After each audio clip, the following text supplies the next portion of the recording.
Ebi n'ebindi bugambirwa aha mukoro gw'okushoboza abeegi 10 okurwa omu mashemerana ag'omu district ya MBARARA abaturiire nibeega eby'okubakundisa eihanga ryabo. New High School Buchiro in the royal blue is commanded by Samantha Fande and David. Imwe abashomesa muri kigamba corruption okashan corruption erigira mu mazi corruption ababa abakwiba mabati bakashomesa woha teachers who are here. Jere Kavugumira uri umushuganisa w'ebya patriotism muri MBARARA district nagira ngo gavumenti bine kongera sente mu bya patriotism mu mashomero.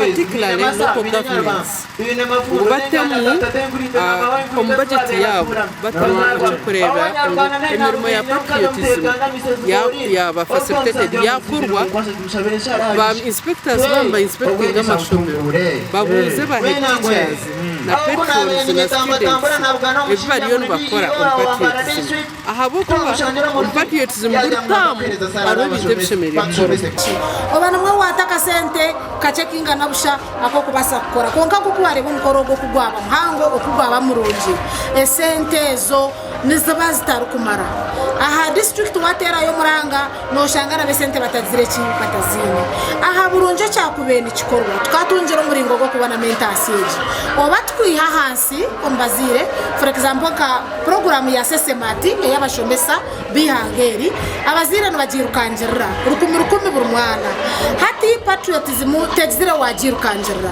Omujekero wa president ahabwa MBARARA district imekatera tuyabagenyi kandi hono bari umugenyi mukora ha mukorogo washabera abashomesa kuhabara abana okushiba amashomagara bahise mirumo nyenzi. The secondary school is commanded by Afande Shamira and Amran. Teachers and parents, we need what we call career guidance. Abana bitaba in our general meetings, both PTA and Board of Governors and the rest. Nabaza kushomachi echakare kirabahisomoro.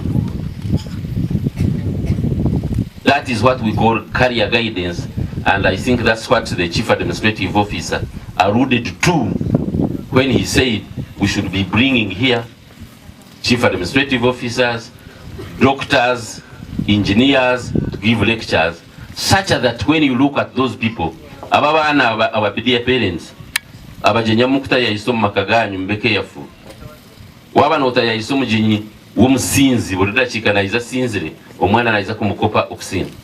Omugandi kombinigo gumo kutungura ebyomukono hamwe n'entalanta ningashinchete developing skills omunyo curriculum mu mashomero abana mu secondary school muri Kashari bagizere empaka zo kugamba orujungu ningashi debate. But then, are you sure that because of that Uganda as a government had promised to pay the registration for DIT, but are you sure that it failed? That is why it is leaving it for people who can pay. Omumpakezi ababindi bahaja na hamaramwa oguru kugira ngo Uganda can develop without foreign aid ningashingo Uganda nk'ihanga niribasa kutunguka rutine buhwezi okuruga heru ekiramwe babindi bakanisa.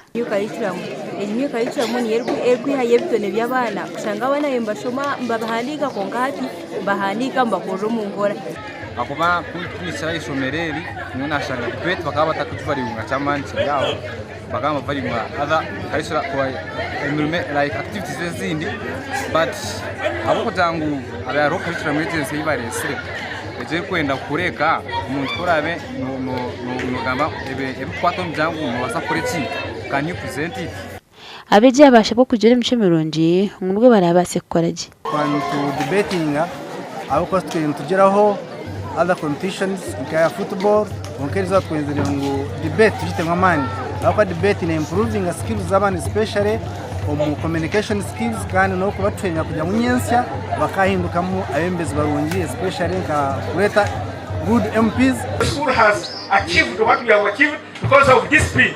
When I came here, I was in 2018. There was a lot of indiscipline. some teachers and some people used to escape and go to the Kakorogoto there and whatever.